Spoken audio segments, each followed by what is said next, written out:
Welcome to The Different Sides of Learning. My name is Shakira Rouse, creator and founder of Special Compass, an organization dedicated to helping students with learning disabilities achieve inside and outside the classroom success. If it takes a village to raise a child, it takes a team to help a student with exceptional needs, to reach their full potential. And today we're sitting down with one of those members of the team, Camesha Cox. Welcome, Camesha. Thanks, Shakira. Thanks for having me. I'm so glad we got the chance to sit down and have this conversation.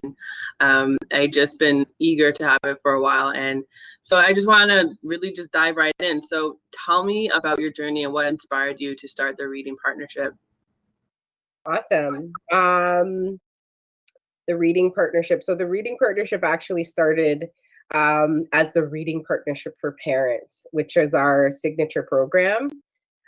So 9 years ago, I came back to Toronto after working abroad for a year. And my experience abroad is really what inspired me to start the Reading Partnership for Parents program.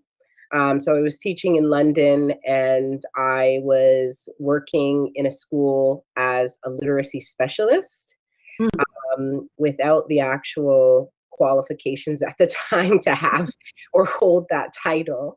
But I took it and I ran with it, and I was responsible for developing a program at a high school that would help students in grades 7, 8, and 9, because their high school starts in grade 7.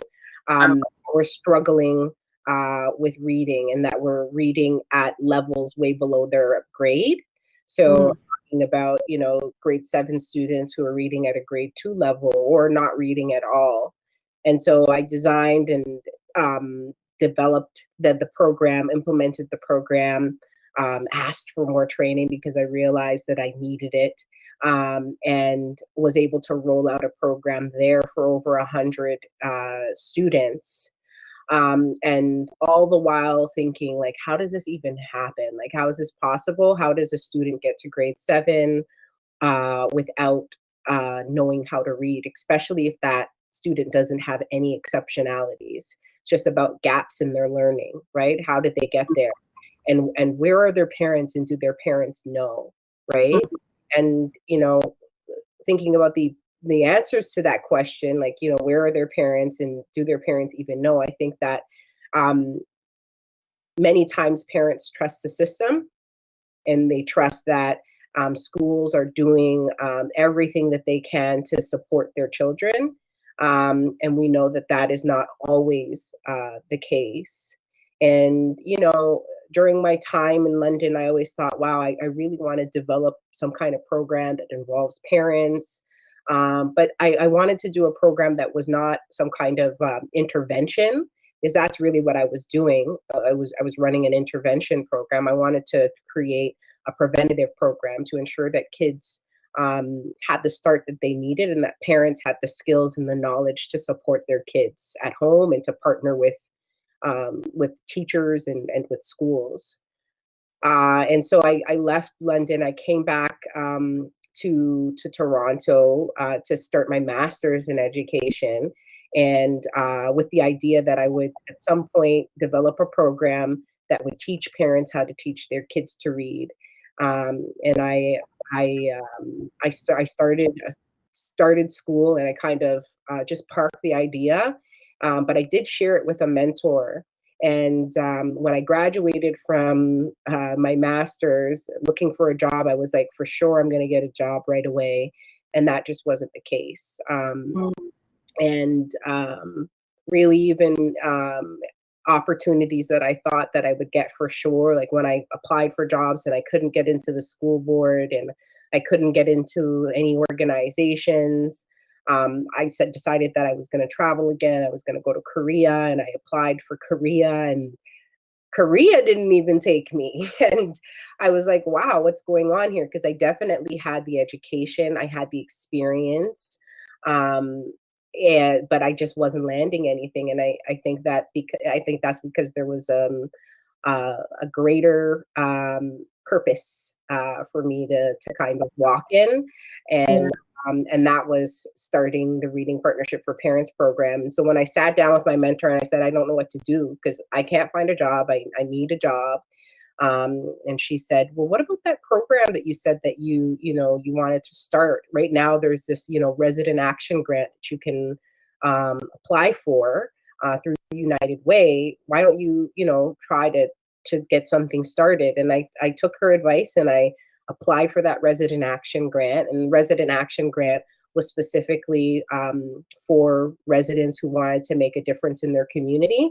And United Way would fund their project and to get them started. And so I applied for that resident action grant. We got the money, and I had to find folks to support the program, to help to develop the program, which I did. And we successfully launched the first Reading Partnership for Parents program in the spring of 2012. And yeah, and we've been moving forward ever since. It kind of grew from there, and we had more parents interested in support that fell outside of the our demographic, which is parents with kids who are 4 to 6. We have parents with older kids reaching out to say, I need support. And so we started to develop other initiatives like Spotlight on Literacy, which is an annual forum. And now we have a few other really great programs, like 360 Stories, which is a program that gives kids the opportunity to write, edit, illustrate, story that gets published in an anthology. We have a virtual book club, just all kinds of amazing events, initiatives, and programs we've been able to develop with the support of volunteers and funders and community partners and people that are interested in investing and invested in making a difference in the lives of children and families. So wow, that's really amazing. I really liked how you even just took us through that whole journey and talked about how you started the Reading Partnership, because I think it's really important. I do a lot of work with more of high school students and even like university students. And I think sometimes, not to scare anybody out there, but there's still that common idea in our society that, you're going to go to school. Once you finish school, you're going to have all this knowledge and qualifications. Boom, you're just going to be able to get a job. And that's not always been the case. I know it's not been the case from my experience. So I always want to showcase when my guests are talking about their journey, because I realize people, it's not a straight line. Okay, it's really just like a curve, a wave. You have to go through it, but everything that happens actually happens for, like you said, a greater purpose. So really well done. I'm really glad that everything came together and is thriving for you. That's really, that's amazing. That's so inspiring. Thank you. I always say that opportunity doesn't always knock, right? How there's that saying, you have to be ready when opportunity knocks. Opportunity doesn't always knock. Sometimes you have to show up, wherever they live, right? And knock on opportunity's door. And sometimes you have to create opportunity for yourself and for others. And I really think that the Reading Partnership is an example of creating opportunity for myself and for others. Over the last 8+ years, we've created opportunities for a lot of people, a lot of teachers coming out of Teachers College, a lot of ECEs, a lot of community members looking to, support community and to give back and do something. So yeah, it's been a great journey thus far, and we're still here, and we're going to keep it going. Awesome. I think that's really key what you said about opportunities. And so going back to your story in the beginning, said that how a lot of parents were just trusting the education system, and not to diminish it, but I think that's a common thing with, especially here in Canada, a lot of people, and I know from my experience with Special Compass, that a lot of parents are just saying, well, they have the IEP at school, like, why is this not being done? Or they're just assuming that teachers are going to be able to do what's outlined, or they have this expectation. And it's not to say that teachers aren't, but I think the reality is that sometimes the funding's not there. Sometimes the resources are not there. Sometimes the opportunities are not there. So just how sometimes, mom and dad may be stuck, the schools are stuck, they're trying to figure something out. And unfortunately, sometimes, those students go through the system, slip through the cracks. And I think this is, like you said, perfect opportunity to create a net so we don't have these students falling in the cracks, and we're able to support everybody, school, parents, students, everybody in the community. So I think this is really a really great initiative and really important. So in the school that you were teaching in London, have they still maintained that intervention? Do you know? You know what? I actually went back for the first time in 10 years at the beginning of this year. And that particular program is not running from that at that school anymore. I'm not exactly sure how long they kept it going for, but there's other interventions in place, right? At Mm-hmm. this point. But yeah, I don't that program doesn't exist anymore. But I am remembered for it. So that's That's good. That's good. And you were that ripple into the pond, to get the process. And so that's still important. and I'm still in touch with a student, actually over Facebook. One student, um, who was in the program, and she actually went on to university. Um, Nice. Now she's a mom and all kinds of great things. And so that just shows, when young people are supported, right, to reach their potential, they definitely can. And this was a young woman that was identified as she was probably reading 2 or 3 grade levels below her actual grade, and she just needed a little more support to bump her up, and she got that and continued to get it even after I left, and was able to transition to post-secondary and graduate and become gainfully employed. And those are the stories that we want to hear, and that's what's possible when we support young people and their families and communities that need it. Yeah, I totally agree. And it's important that you said like families, because I think a lot of time people don't realize that just learning in general is it takes a community. It's not just like one person at a time. We do need the support, whether it be a parent, teacher, or just another individual in the community that's willing to, encourage us and push us and give us the support we need. Which brings me to my next question, actually. Why is it important for parents to be involved in this reading process and helping their children to learn to read? One, because it's fun. It's fun. And so I'll say that, and then I'll park it, and then I'll come back to that. But it's fun. And two, I think and this goes back to what you were saying about the expectations that we have for schools, and for teachers sometimes. And I think that it's an unrealistic expectation Mhm. For parents to think, particularly parents in and families and communities like the one I focus on, which is Kingston-Galloway Orton Park, where close to 49% of the kids in this community in grade 3 are not meeting the provincial standards for reading. And of course, that percentage changes from year to year, but it's in and around the same.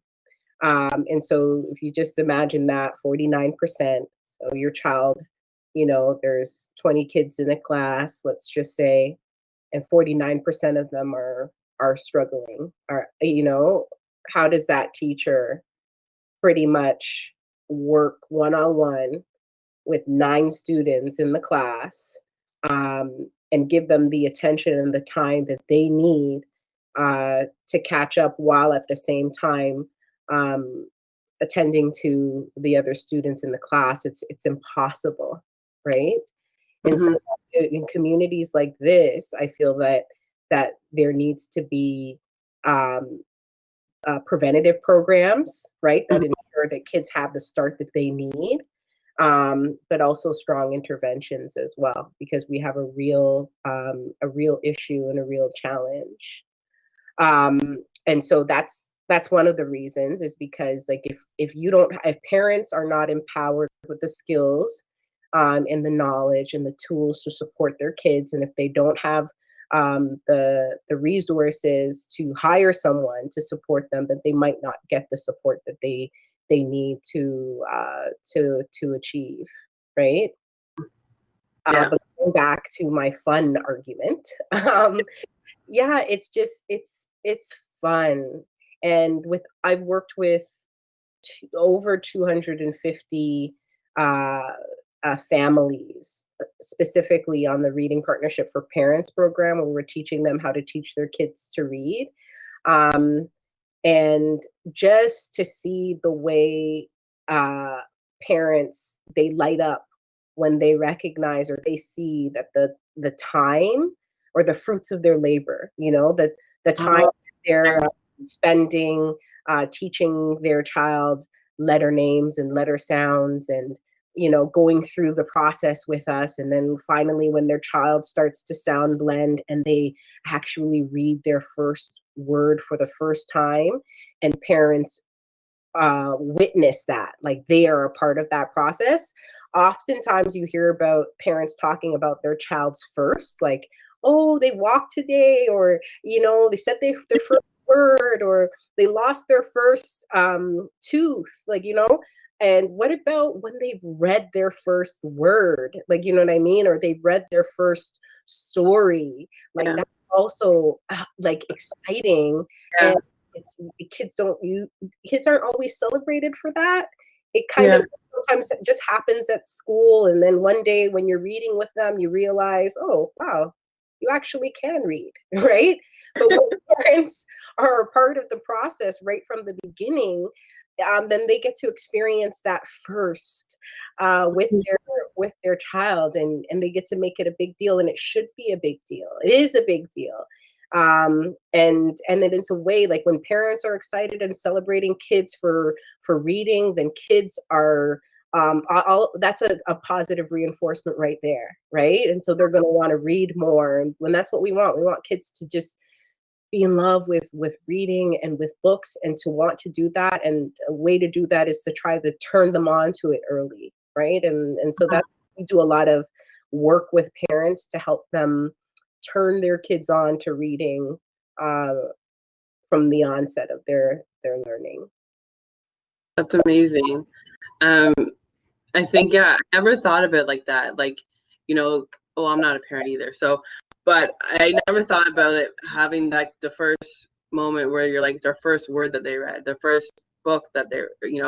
So I think that's really key. And I think that's something definitely needs to be celebrated, because I feel like we're celebrating all the other milestones. And particularly, I feel like we celebrate, the first day of school and when they graduate. But I feel like sometimes we need to be celebrating what happens in between that whole process, because there's a lot of learning, there's a lot of development, there's a lot of things that kids are just absorbing. So we need to celebrate all of that. So I think, yeah, good point. Thank you for sharing that point. We need to create more opportunities to celebrate young people and their successes, and oftentimes, like, to give you an example to give you an example, we have a program, 360 Stories, where I told you it's kids, they're writing, editing, illustrating, and then their story gets published in an anthology. And we choose and we look for reluctant writers for that program. So we know there are your kids who love to write and love to read, and they're turned on to writing and reading, and they can make, and that's just their thing. And then there are those reluctant writers that writing is just not their thing because they've never been successful at it. And that's who we want to work with through the 60 Stories. And we pair them up with a volunteer that works with them, that scribes for them, that helps them, inspires them to generate ideas for their story, but they get that one-on-one attention that they really need to create a great story.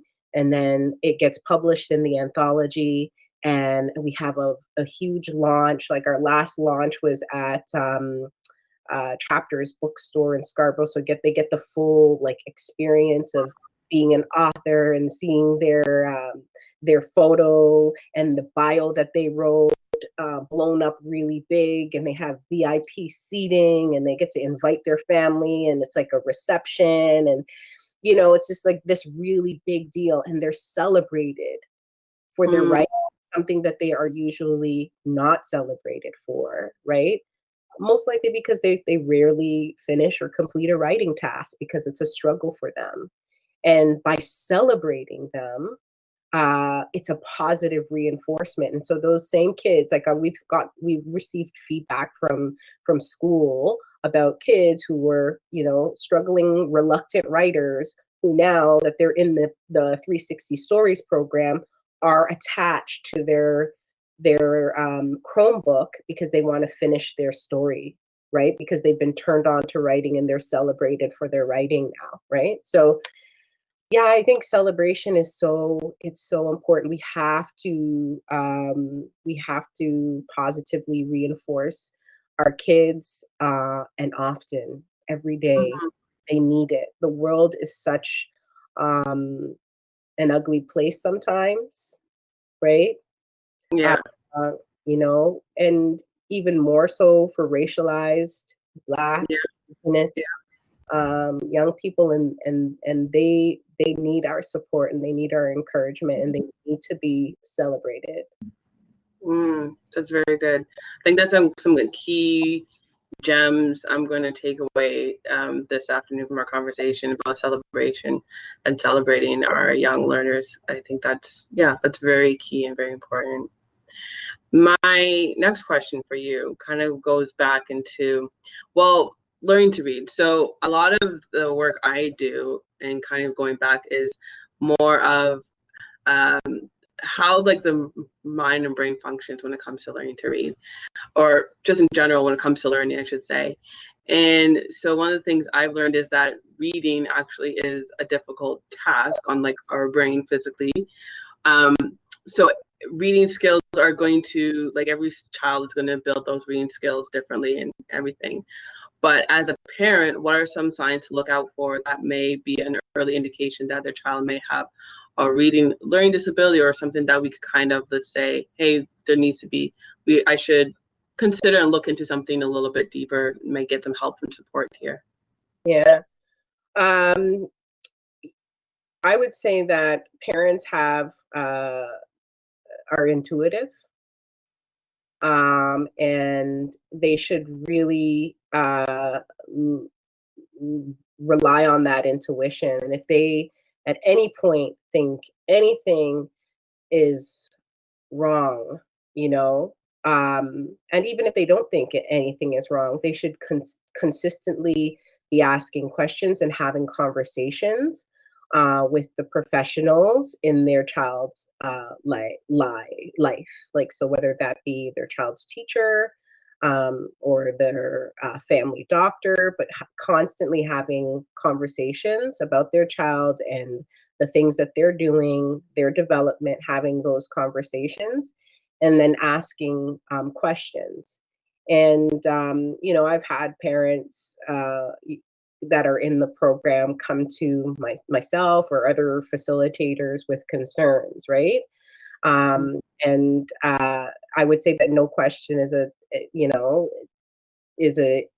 silly question. So when parents come to me and say, I'm really worried when my child is reading, like, or writing, they keep mixing up their B's and their D's, right? So instead of writing the word dog, they write the word bog, or sometimes when they're reading, they're saying buh instead of duh when trying to sound out a word, and I'm really concerned, right? And that's something that I can then respond to them and say, no need to be concerned. That's like a common mistake that kids make.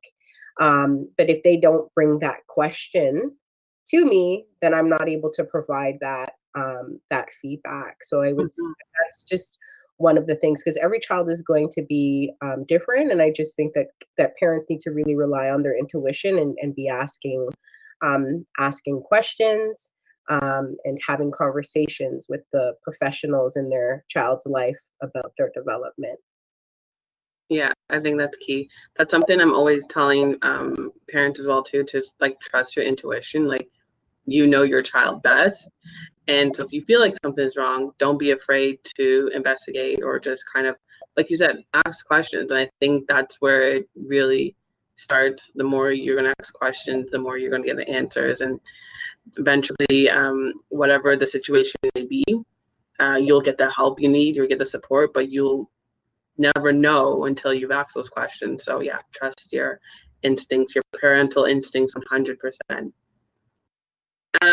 Do you have any tips that for parents that are trying to get their child to read?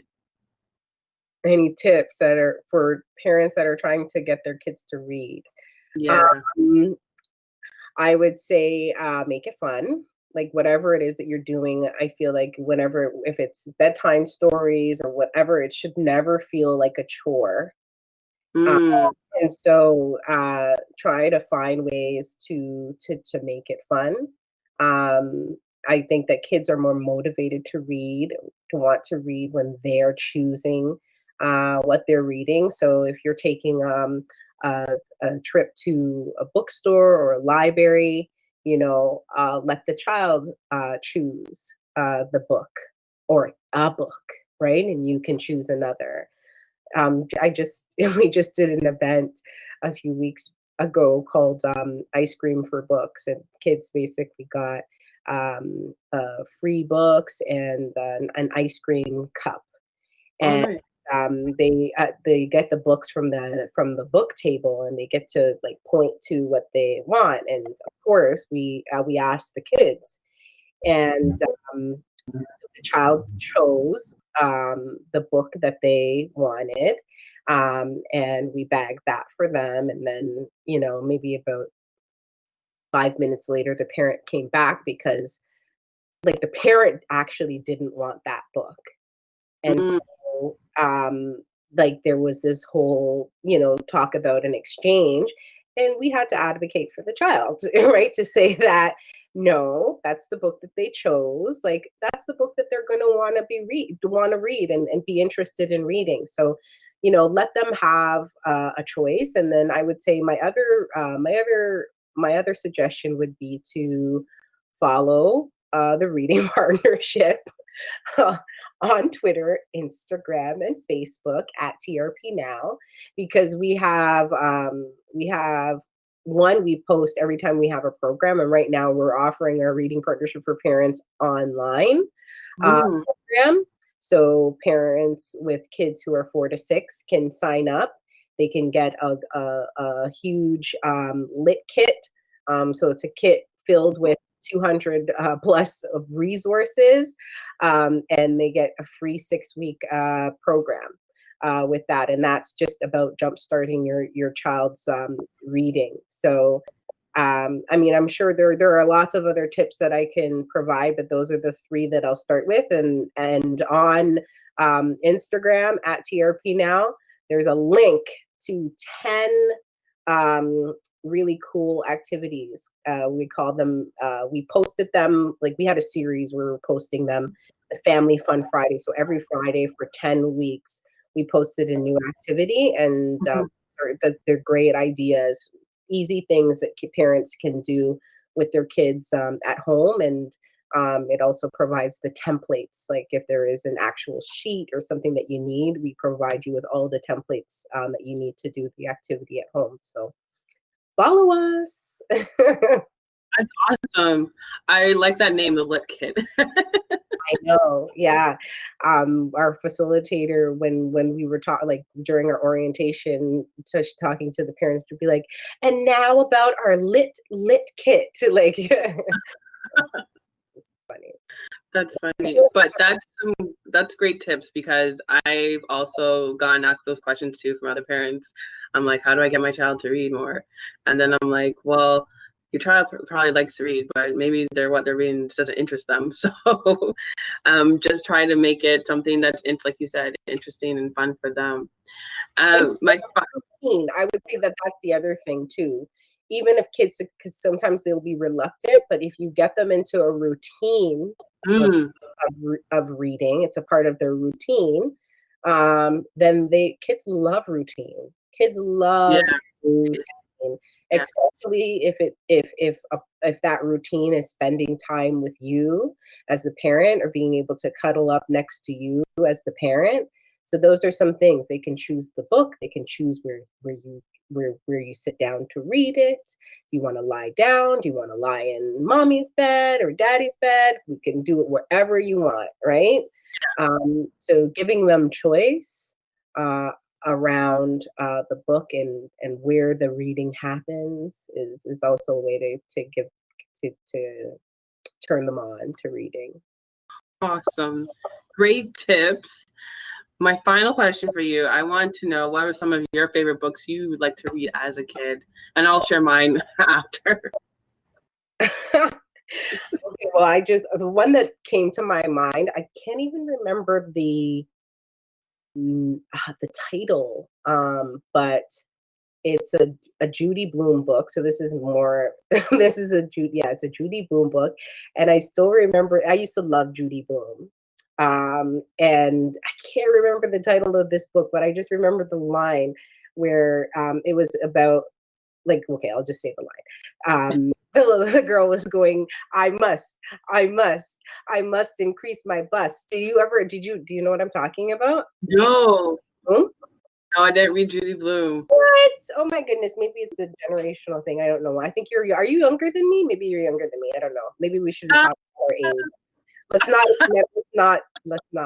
Have it off camera. Off camera.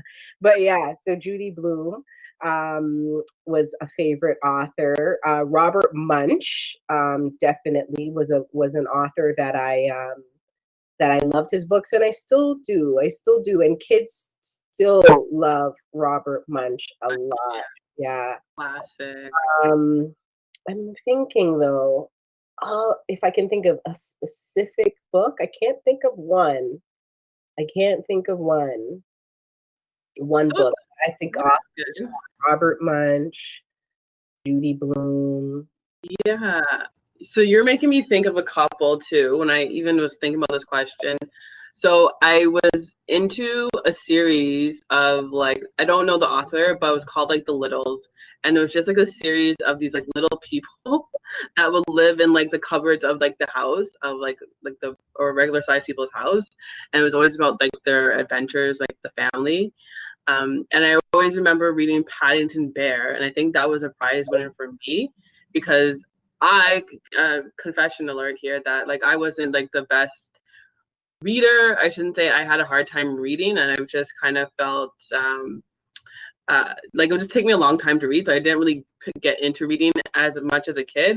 Right. But reading Paddington Bear, that was like, I felt really good because I actually finished that book from like cover to front to back.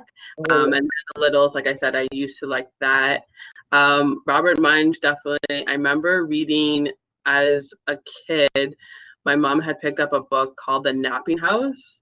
And I remember just like, that's like, you know how you have like those little childhood books, like that one was a really good one.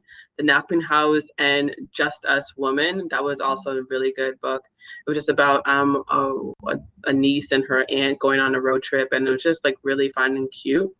I can't remember those. I do remember having a teacher read us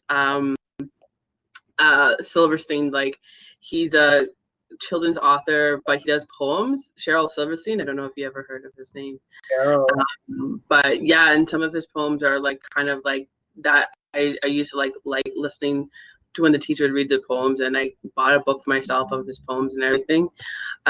So yeah, I really like that, and I think that's maybe, now I'm thinking about it, saying it out loud, and maybe that's why I'm interested in poetry. I've always picked it up, and when I was studying in school, I usually gravitate to the topics on poetry.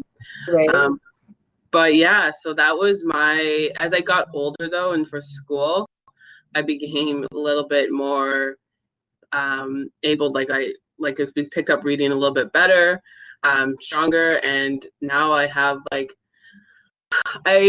nice little library collection, I like to think. And hopefully one day I'll be able to expand, but now I feel like I have a forever read. So thank you so much, Camesha, for joining us today. I just want you to let us know how people could follow and stay connected with the Reading Partnership one more time. Awesome. Yes. So our website is www.readingpartnership.com. And then you can follow us at TRP Now on all platforms. So Instagram, Twitter, and Facebook. And I would suggest going to our website and joining our mailing list so that you can get our quarterly e-news and stay up to date with all of the things that we're doing, because we're doing some really good and good programming and exciting work with families and with young people. And I would say that for anyone that's looking to support, if you want to be a part of the TRP movement, then yeah, get in touch. You can volunteer, and you can also donate. Like, that's always something that you can do, and that we need, right? Like, our programs uh, need to be financially supported, and especially in the climate that we're in right now. Mm-hmm.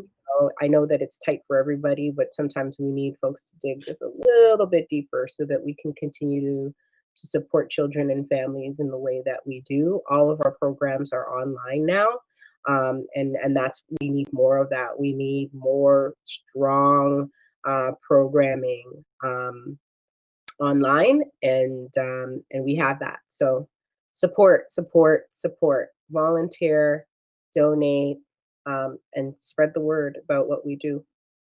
Awesome. Thank you once again, Camesha, for joining us today on the different sides of learning. It was a pleasure, as always, learning more about your work and helping students learn to read and just achieve success in general. And I want to thank you for tuning in and listening, and I'll see you next time on A Different Sides of Learning.